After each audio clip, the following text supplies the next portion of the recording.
This is Dr. Michael Harbin in his teaching on social justice for social outliers in ancient Israel. This is part 2, Widows, Orphans, and Resident Aliens Defined.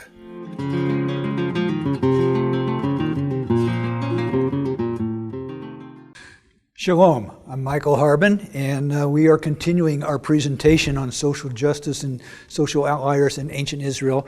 And this particular session will be widows, orphans, and resident aliens, and we're going to define the terms. In part 1, we looked at Israelite culture during the late Bronze Age, drawing from Old Testament texts, archaeology, ethnoarchaeology, and somewhat from comparative cultures. We observed that the Israelite culture of that period primarily consisted of villages, sometimes called cities in the text, which we described as closely clustered dwellings surrounded by a common field or agricultural area which was divided into individually owned portions. Our premise was that the resulting social structure produced the cultural norms which underlie many of the Old Testament narrative accounts, including especially the account of Ruth. While God promised to bless the nation so that it would prosper, He also made it clear from the beginning that the nation would never reach that status. There would always be outliers who struggled economically. This tension is exemplified in Deuteronomy 15 and its discussion of the Sabbath year, which both promises that there will be no poor among you in 15:4, albeit with the caveat that the people had to obey, and warns that the poor will never cease to be in the land in 15:11. This tension demonstrates a dichotomy between the ideal based upon total obedience and reality resulting from continued disobedience. In His mercy, God provided a social justice safety net in the Torah to assist individuals and families who face adversity regardless of the reason. However, given the strong family ties and extended family groupings living in close proximity of a village, which we noted in part 1, one wonders why the Old Testament singles out widows and orphans for special social justice provisions. Likewise, given the strict separation commanded with respect to non-Israelites, one must also wonder not only that the special social justice provisions were provided for widows and orphans, but also for them, and that they are regularly included with the widows and the orphans as a triad, which I have abbreviated as this phrase, WORA. Widows, orphans, resident aliens. For ease of handling, we'll use this 4-letter word. Richard Hyers includes the three groups as slaves with classes of persons who were especially vulnerable because they lacked independent means of support. While that sounds reasonable, and we do see aspects of that in such cases as Naomi and Ruth, as well as the widow of Zarephath associated with Elijah, it seems to look through the situation through a Western cultural lens of nuclear families. In our Western culture, we think of nuclear families as basically 2 generations, parents and children, somewhat shown in this picture. For the sake of economy, I include this as 1 child of each, but the number could range from 1 child to a half a dozen or more, and a variety of males and females. The Hebrew culture had a different perspective. First, we must address a common conception that large families were the norm for Israel during that era. Key example is Jacob, whose family consisted of 70 when he moved to Egypt, not including his wives. However, that figure, or the wives of his sons, specifically exempted. That figure included multiple wives for Jacob, and not only included children, but also grandchildren in Genesis 46:7. Another aspect or example is Gideon, who is recorded in Judges 8:30 as having 70 sons. While that text does not explicitly mention grandsons, the word translated sons here does include or could refer to grandsons. as with Jacob. That passage also records that Gideon had many wives, although we're not told how many. When we look at this in the broader context, we find that there seem to be exceptions. Jacob's father Isaac had one set of twins, Jacob and Esau. Isaac's father Abraham had one son through his wife Sarah, and a second through his concubine. Because of long life, he did father 6 more sons through a third wife, Keturah, after Sarah had died. But even when we consider Jacob, his first wife Leah had 6 sons, and the other 3 wives had only 2 each. Rachel died in childbirth after the second son. And although we're not told how many daughters they had, there do seem to be a few. When we look at the judges who lived during that period, we are studying, we see extremes. Gideon had 70 offspring through many wives, but on the other hand, Samson had none. He died early. Jephthah had only a daughter. Elimelech, the husband of Naomi, had only 2 sons. And neither of the sons had any children, even though they were married. Philip King and Lawrence Steger, in their Life in Biblical Israel, estimate from the overall evidence that the Israelite women averaged 4 live births. That would suggest a basic nuclear family of 6, but they suggest that child mortality lowered the family to 4. That's what we have in our diagram here. Their premise, I think, seems to be high. Or let me rephrase that. Their premise seems to be that of a high infant mortality rate, which sounds like 50%, 3 to 4 years between conceptions because of nursing, combined with a shorter period of fertility. I would suggest that the infant mortality rate of 50% is high, and the last 2 figures, as well as the number of conceptions, seem low. So personally, I am more familiar, more comfortable with a basic family consisting of 4 to 6 surviving children. Typical nuclear family then of 6 to 8. Now, I do put 1 or 2 sons, 2 daughters. It could be any combination. Another point of contrast for the Hebrew culture to our modern Western culture is a norm that seems evident for this period that we've already alluded to. That item is that most often the family consisted of 3 generations. Its grandparents or the surviving grandparent, most often the grandmother, lived with the son and his wife and their children. To contrast this with our conception of a 2-generation nuclear family, I have adopted the title of a molecular family to show a more typical structure for Israel. Man and wife, parents of the man, and then children. The social baseline developed in Part 1 provides important background, so let us remind ourselves of some basic observations. A number of studies indicate that a typical family would have consisted of a man growing up within a given village where he would have learned to work the land of his ancestors, which for Israel was largely the land that God had given the nation at the time of the settlement. He would have married a woman from the same kinship group, likely from either the same village or one very closely nearby. The wife would have moved into the household of the husband, and this arrangement seems to be what the Old Testament calls the house of the father, or the father's household. Initially, it seems likely that the couple resided in the same compound house that his parents lived in. Assuming that both spouses survived to the point that their children reached adulthood, and they had marriage with children of their own, there would have been a change in the relationship as the parents, are actually now grandparents, would have aged. The transition for this might have been gradual if both parents survived, but were no longer able to work as rigorously as earlier. Or it might have been either rather sudden with the death of one of the grandparents.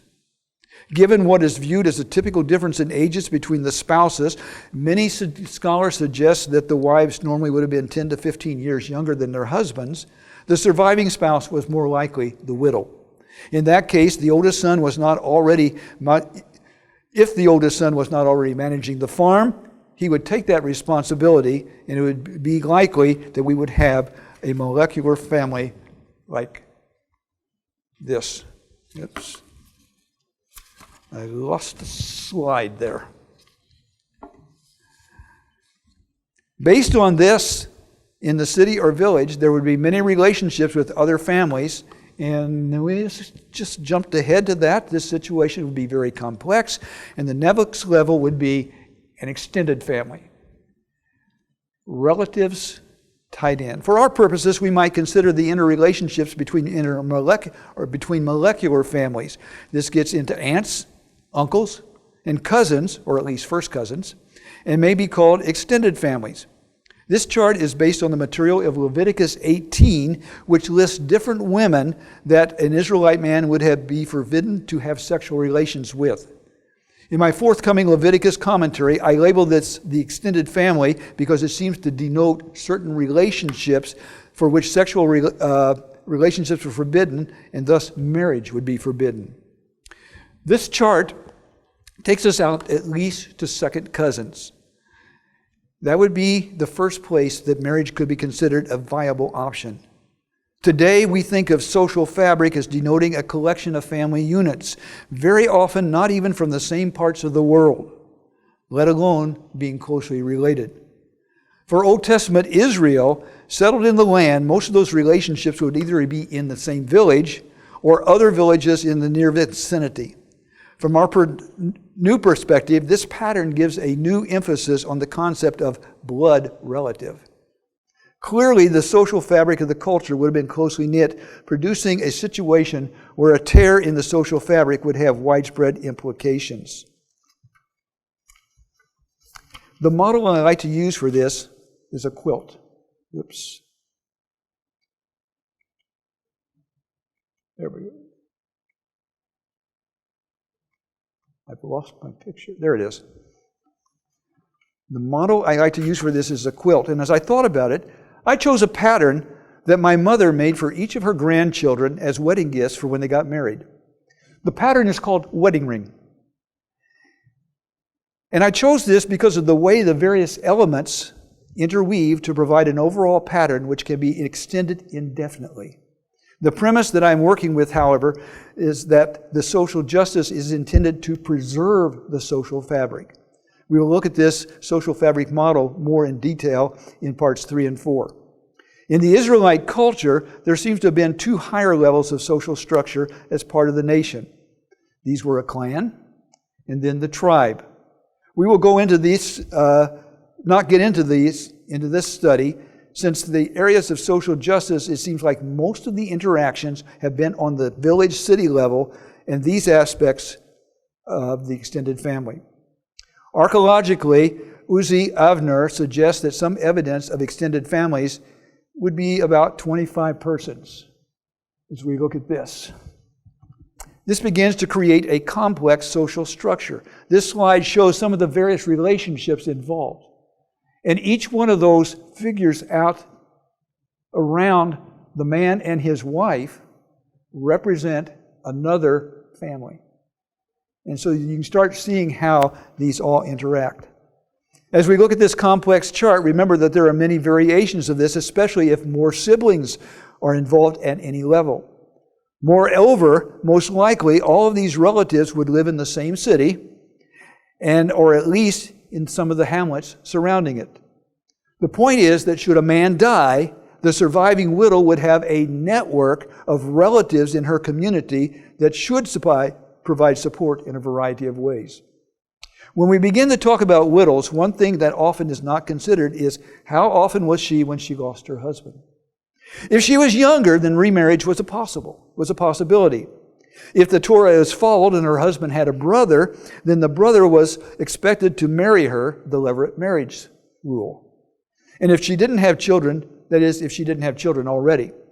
If she had children, then it seems to have been expected that the children would provide her security in her old age. This would be especially the case if the children were married. In fact, if the widow was older, then it may have well been that she was already living with a son. A number of studies suggest that to be the expected pattern. A widow would live with her married children who had inherited and are now working the family land. Thus, for many Israelites, the family they would have experienced as they grew up would have been something like this. Man and his wife, maybe 4 children, mother and a mother-in-law. With that expansion of the material, let's define 3 key outlier groups. First, the widow. We've already noted that in most cases, a widow would be living with her adult son, of course, depending upon her age. If that's the case, even though there were likely exceptions, why does the text give a blanket statement regarding widow provisions?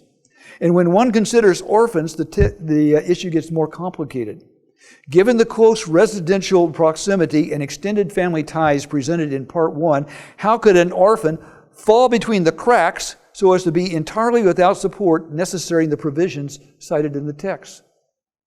Also, why do Victor Matthews and Don Benjamin, in their study of ancient Israel's social world, suggest that widows and orphans were, quote, legally homeless without any social, political, or economic status? Actually, they categorize them with prostitutes. Limited women. This is problematic for several reasons. First, it seems to assume that all orphans were female. Second, they never address the third group, the resident aliens, who seem generally to have been males. Third, their categorization assumes that all 3 were homeless. As already noted, a widow likely lived with her adult children. Even if that were not the case, as noted in Part 1, a widow was not necessarily homeless. The same is true of a resident alien. Further, the concept of homelessness itself is problematic. Homelessness was not unknown in the ancient world, but its characterization seems vastly different from how we understand it today. Modern homelessness seems to be a product of urban, somewhat industrial societies. In predominantly agricultural societies with large unpopulated regions, a homeless person could disappear into the unsettled regions or wander from village to village working as an itinerant worker. Biblical material suggests that both occurred in ancient Israel. In fact, 2 key examples are ascribed in the period that we are studying. The first would be David. When he fled from Saul, he, along with his followers, went wherever they could go, into the wilderness, in the strongholds, and remained in the hill country in the wilderness of Ziph in 1 Samuel 23. Today, we might say that they were bivouacking, or perhaps roughing it.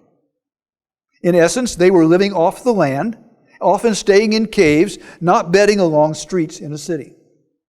Thus far, I have seen no evidence of an Israelite making a semi-permanent camp along a major street at Jerusalem during the Iron Age. The second example would be Jonathan Ben Gersho, a Levite also from Bethlehem during the period of the Judges. Judges 17:8 relates how he left Bethlehem to, quote, stay wherever he could find a place, unquote. And he ended up in the hill country of Ephraim, where he was given a place to stay and a job to serve as a priest for Micah. For these, in American culture, hobo might be a better term or analog. While not an alien, Jonathan does seem to exemplify this Old Testament resident alien provision. J.A. Thompson simply categorizes widows, orphans, and resident aliens as poor, which seems rather obvious since the provisions prescribed to ameliorate their status were economic. However, this really does not address why they were poor.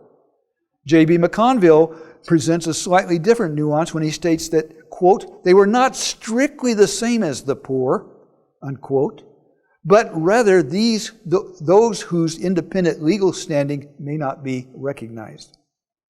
While other suggestions have been made, the question remains, what did they have in common in Israelite culture that merited special consideration? To answer this, we will first define each group and then evaluate what the 3 had in common. Widows. By definition, the English word widow denotes a, quote, woman who has lost her husband to death and has not remarried. The Hebrew is more complex. While the English word is most commonly a translation of the Hebrew word alma, or almanah rather, the situation is more complex. In a paper presented at Harvard University in 2003, Naomi Steinberg notes that there are actually 3 Hebrew words which are translated as widow. We have the almanah, which simply means widow. We have the isha almanah, which might be better translated as a widowed woman. And then we have the eshet hamat, which is best translated as the wife of the dead man, or the wife of the dead, actually. She distinguishes the 3 on the basis of property and economic resources. The last 2 are both categorized as indicating a widow who has inherited, as she says, property over which she has control. She explains that status of the second 2 categories, the Isha Almanah and the Eshet Hamat, as follows, quote, the second category has redemption rights in her husband's ancestral estate, which she exercised through her son.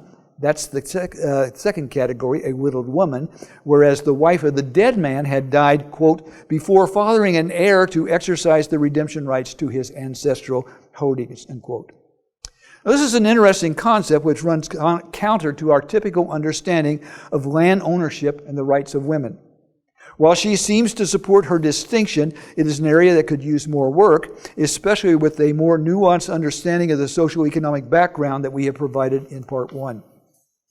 In contrast, an almanah is deemed a widow in destitution who may have living male relatives, male adult relatives, who are either, quote, too poor or unwilling to offer her economic support.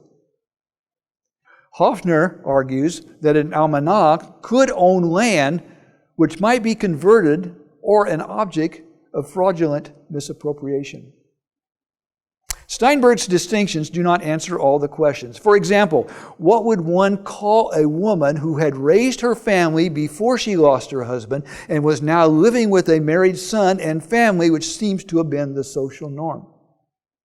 Further, if the widow had control of the family property, whether or not she had a grown son, why would there be such an imperative for the gleaning laws? If a widow did not have control of the family property after the loss of her husband, would she and any younger children with her truly be homeless in a village where she was part of an extended family and even larger kinship group, since it most likely had been an endogamous marriage? In any case, the loss of the husband placed the family in a more precarious situation, since the primary food staple for the Israelites was the cereals, primarily wheat and barley.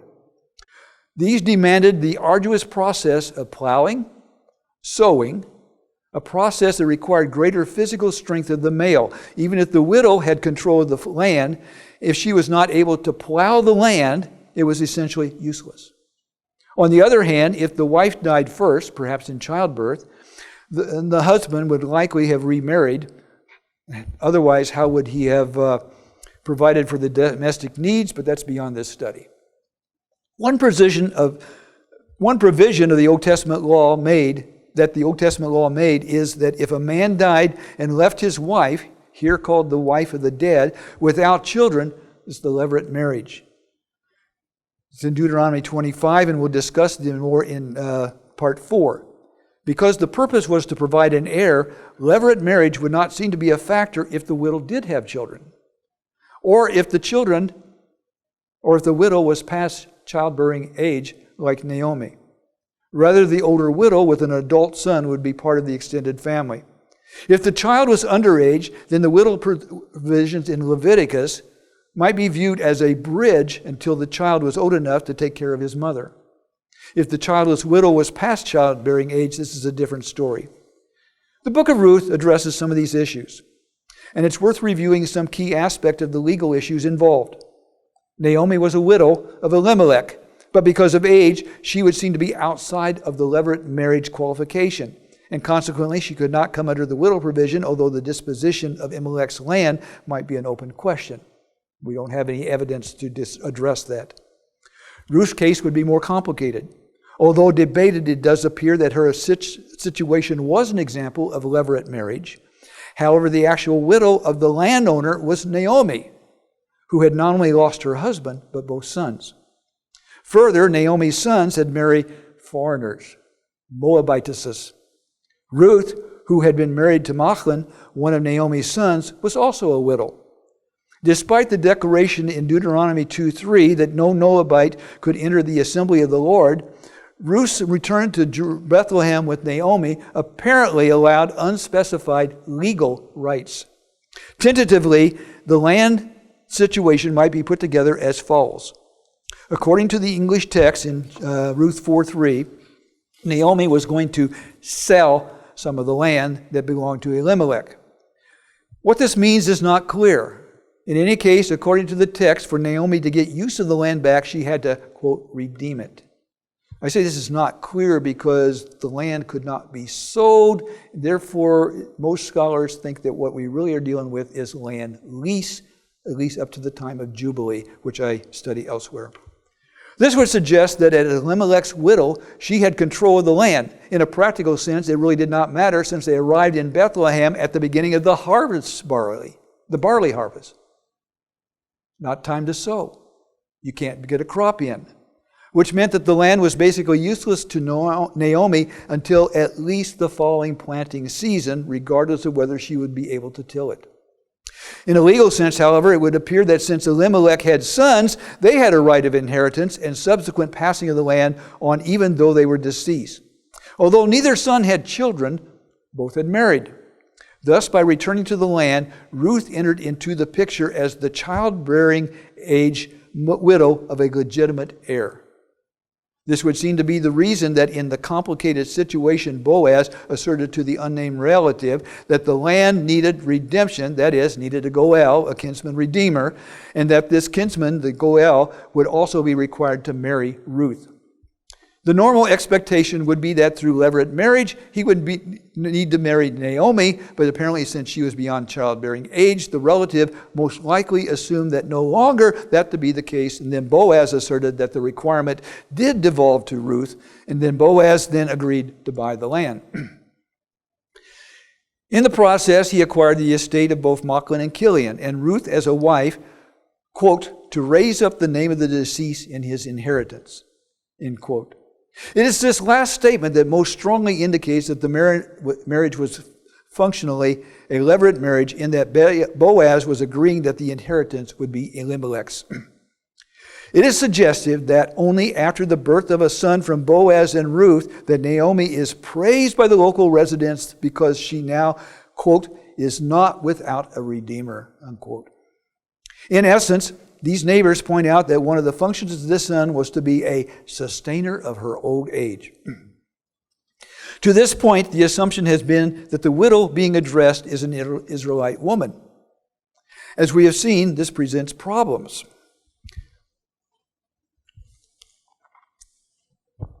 It presents problems with regard to the baseline situation, which presumes that the widow would be supported by her son or relative who inherited the family land. We also note that the separation of the domicile from the actual farmland produced the possibility that the widow could remain in the house of her husband regardless of the land status. One alternative that is virtually ignored is the possibility that the widow, the almanah, was not Israelite, nor was her late husband. Mayer Salzberger, in his study of labor in Israel, argues that the stranger or resident alien, the ger, was a descendant of a resident Canaanite who remained in the land after the conquest. While the Israelites were not allowed to sell their land, the same did not hold true for the Canaanite remnant. Although they were later assimilated into the Israelite culture, that may become the case at that point.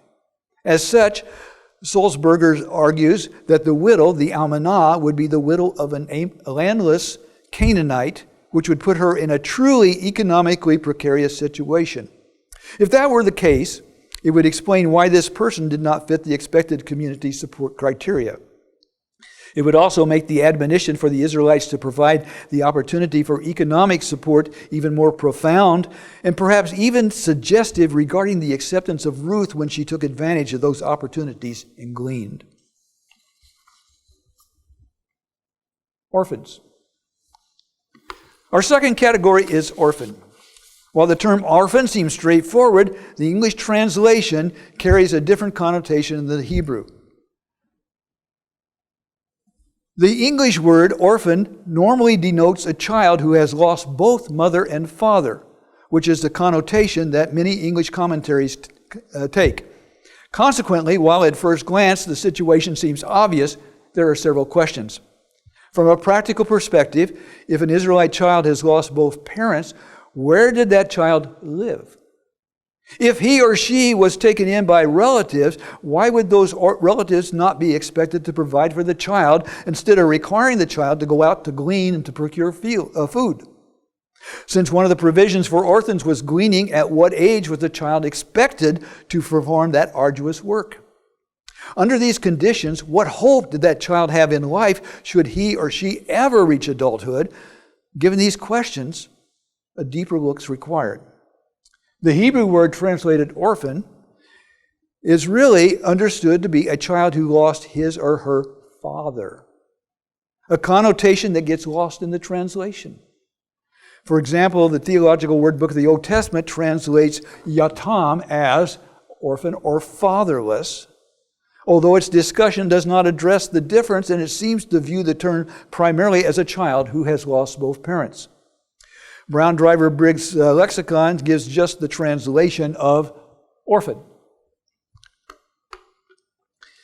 At the end of its entry, though, it says, quote, "In no case is it clear that both parents are dead," end of quote. From a sociological perspective, in the ancient Israelite culture, it seems fatherless and orphan would carry much the same weight, specifically referring to a child who has no one to defend him or her. Contextually, it is interesting that orphan appears to be connected with widow.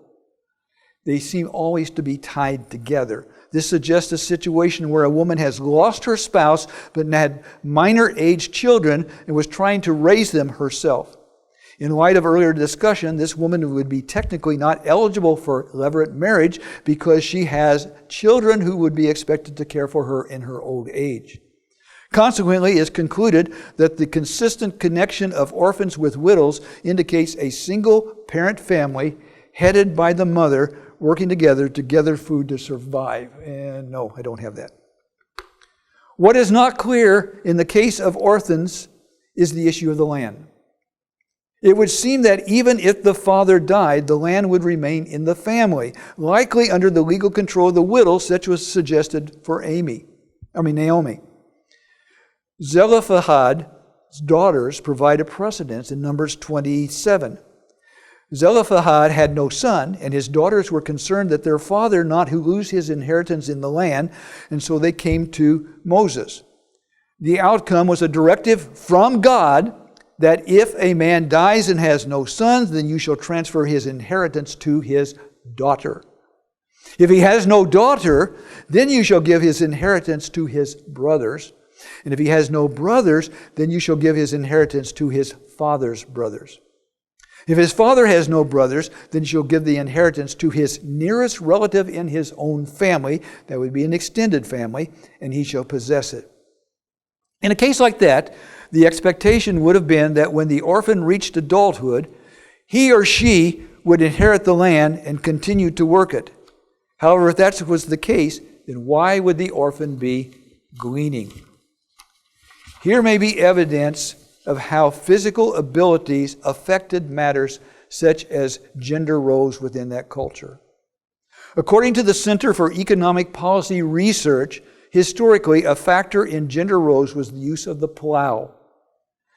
Plowing tilled the soil required significant upper body strength, grip strength, and a burst of power which is needed to either pull the plow or control the animal that pulls it. It may be then that a single woman, that is, a widow, or a minor child was not expected to have the physical ability to prepare the fields for planting, thus requiring other assistance. Later we will see that one of the provisions for the widow and orphan was gleaning or participating in the harvest. While certainly physically demanding, it did not require the same upper body strength that plowing required. Deuteronomy 14:29 may contain another factor when it mentions it mentions that the orphan and the widow who are in your town, literally your gates. Thus, the two are mentioned together. Here seems to corroborate the conclusions that above, that the reference is to the fatherless as opposed to true orphans, and the phrase in your town as opposed to in your land might anticipate a projected future, more complex culture where some elements of society no longer made their primary living by farming. If that were the case, then the orphan and widow being addressed might be a family which had no land to farm. Our last Hebrew term is resident aliens. The last group is called that of the Ger, translated as stranger in the King James, sojourner in the ESV or the Revised Standard, the English Standard Version or the Revised Standard, or alien in New American Standard or the New International Version. The word means sojourner. A resident alien should be distinguished from a foreigner, a nakri,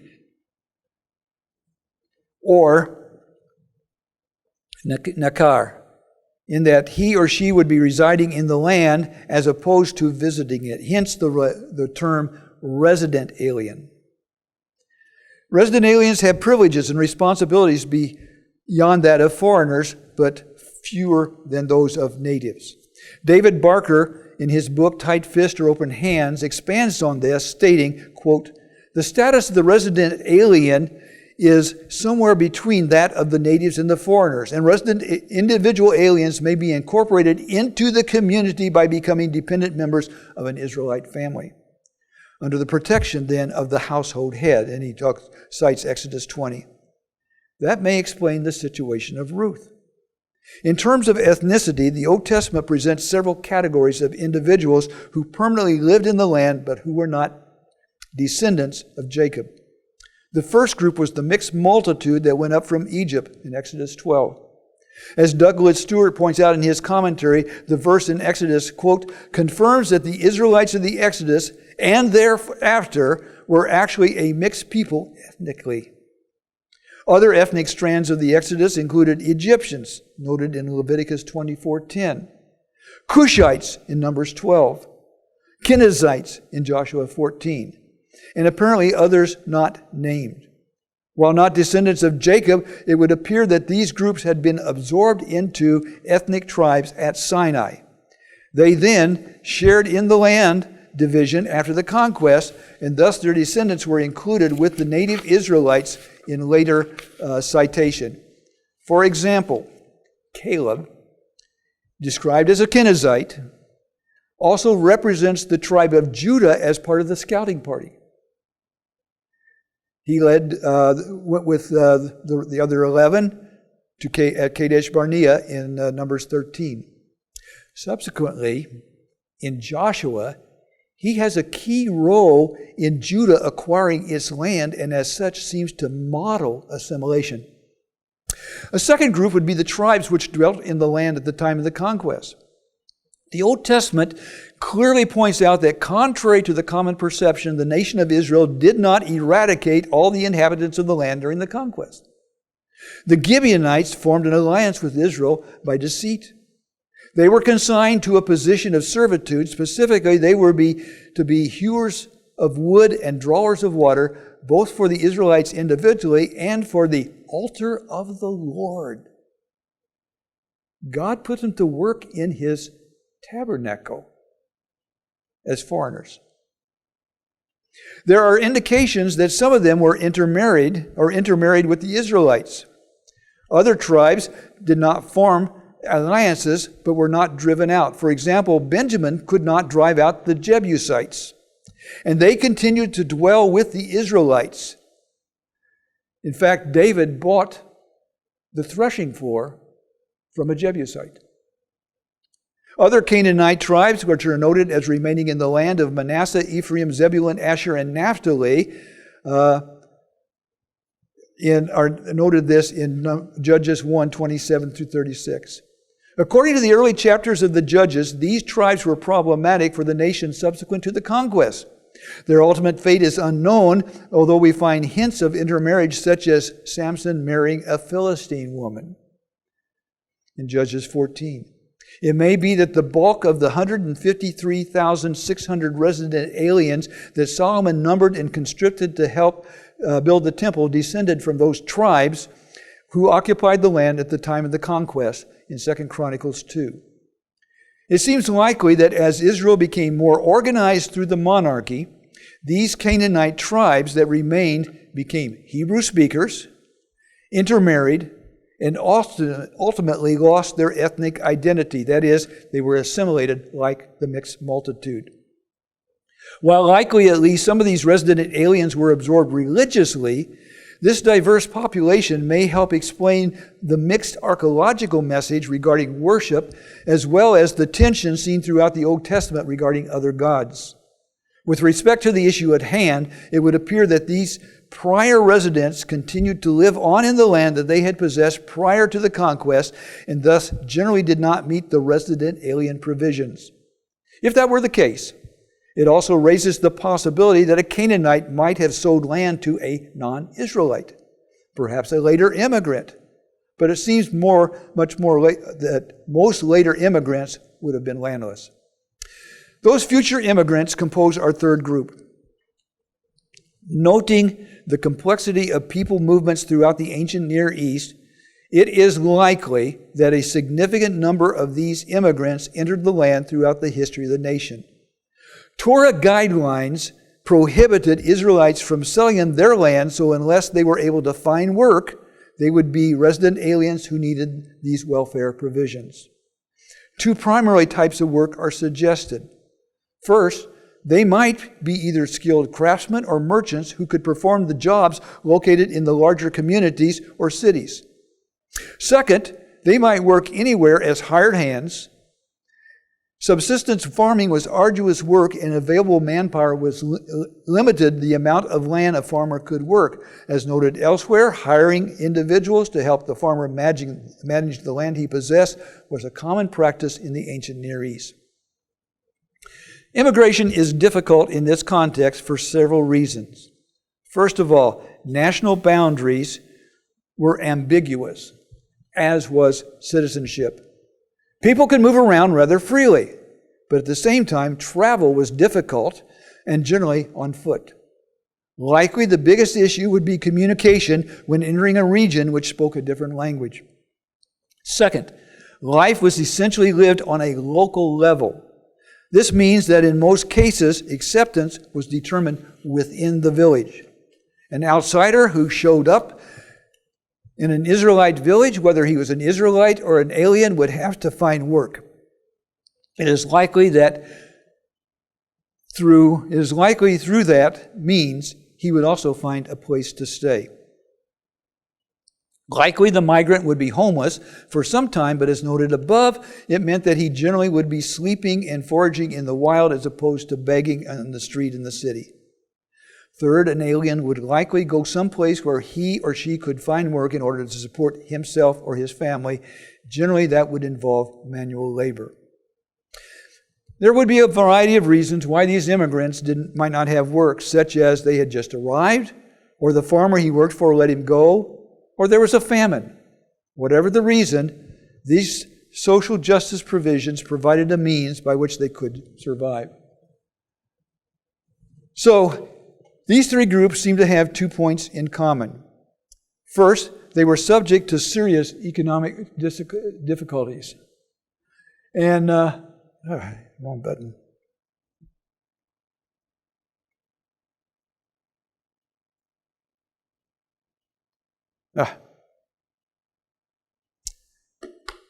We just lost it.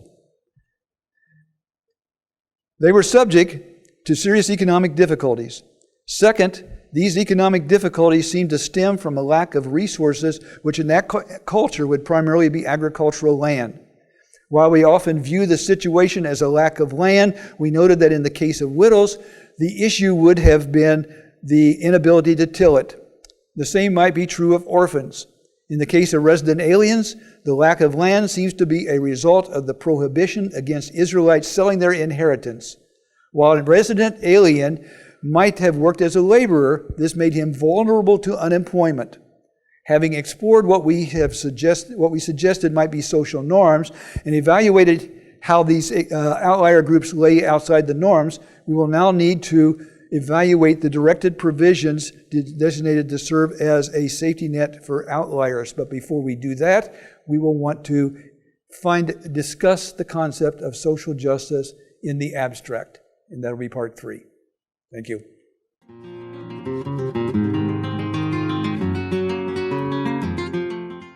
This is Dr. Michael Harbin in his teaching on social justice for social outliers in ancient Israel. This is part 2, Widows, Orphans, and Resident Aliens Defined.